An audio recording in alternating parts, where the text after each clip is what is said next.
Thank you all for joining. Today, I'll be presenting on the importance of legal frameworks in public health emergencies, with a focus on the PrEP Act during the COVID-19 pandemic.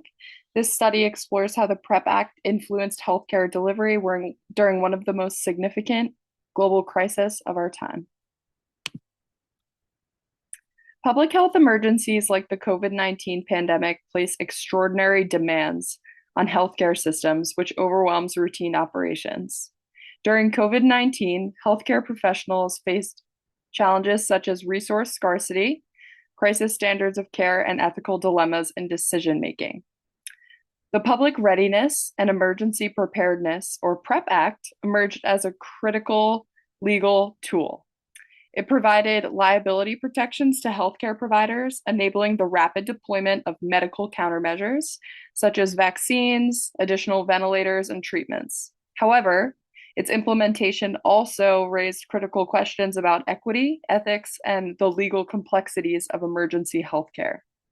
Understanding these issues is vital to strengthening our public health system for future crises.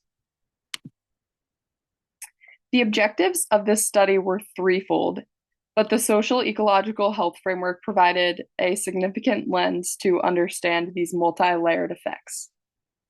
First, a goal was to evaluate the real-world impact of the PrEP Act on healthcare delivery during COVID-19. Next, to investigate the ethical dilemmas and equity challenges healthcare professionals faced. And finally, to explore actionable recommendations for improving legal frameworks in future public health emergencies. The PrEP Act was enacted in 2005 and was designed to protect healthcare providers from liability during public health emergencies.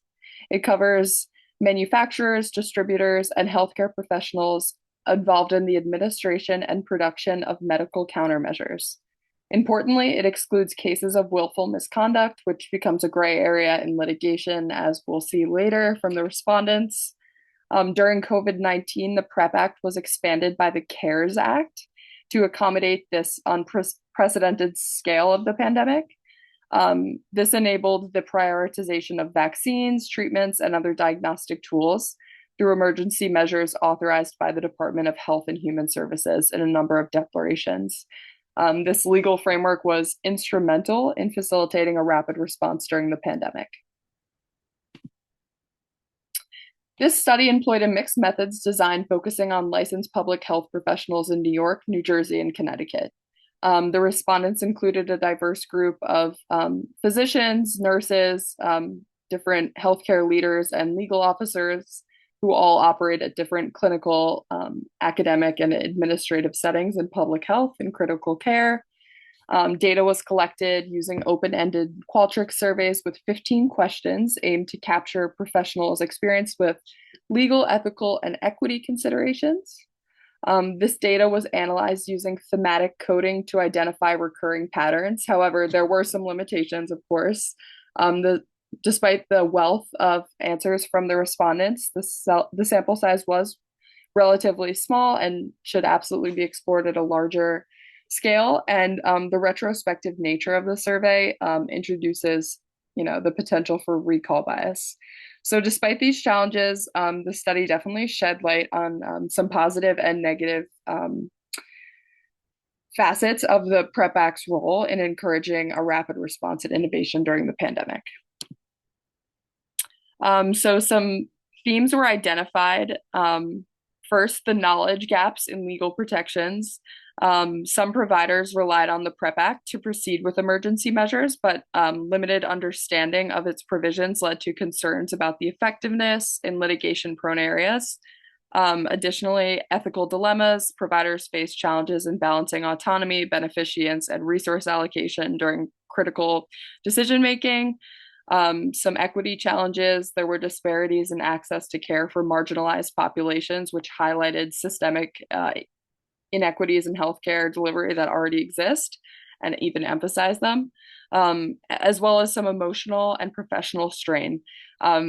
It was clear that the stress of navigating resource scarcity, legal uncertainties, and life and death decisions every day took a significant toll on the provider's mental health and professional confidence. So some knowledge gaps in legal protections left many providers uncertain about the true scope of the PrEP Act.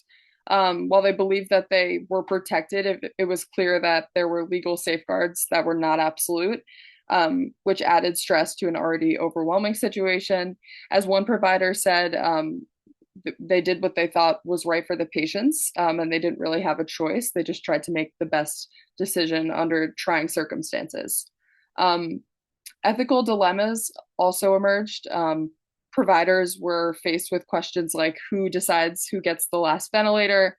You know, this emphasized the moral weight of decisions about life and death. And in some cases, they had to send patients home knowing that under normal circumstances, hospitalization would have been necessary. There were also equity challenges, which further complicated the delivery of care. Patients from lower socioeconomic backgrounds faced barriers to vaccination, often due to misinformation. Also, disparities in access to services like speech therapy created a divide with public insurance patients. They were left with fewer options compared to those with private resources, which was also observed in different areas of health.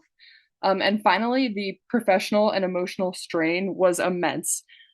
Providers dealt with the fear of lawsuits despite perceived legal protections and struggled with conflicting decisions such as whether to intubate patients. These pressures took a toll on their mental health and professional confidence, as one provider described the tension between prioritizing patient outcomes and protecting their team, which is a decision that a healthcare provider should never have to make. So I explored two potential policy options. The first one is enhancing data transparency.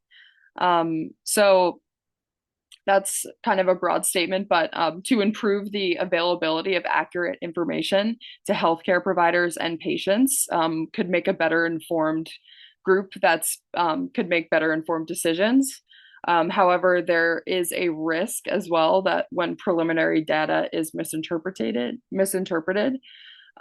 which could lead to public confusion.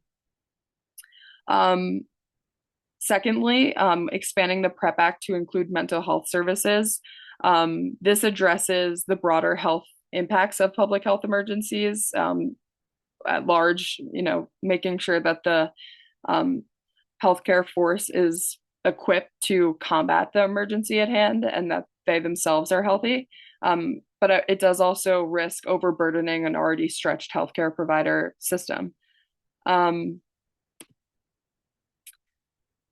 So the PrEP Act demonstrated clear strengths during the pandemic. It definitely enabled deployment of countermeasures and reduced legal risks for frontline workers. However, there were some challenges that still remain. I think that it's important to enhance public trust through transparency and clear communication, as well as improving education for healthcare providers on legal protections offered by the PrEP Act, and expanding protections to include mental health services for crisis responders who have to make these decisions every day, especially with limited guidance. The PrEP Act is absolutely a critical legal tool for public health emergencies, but it must address ethical concerns and equity challenges more effectively. And supporting public health professionals requires not only clear guidelines, but also targeted resources to address disparities in care.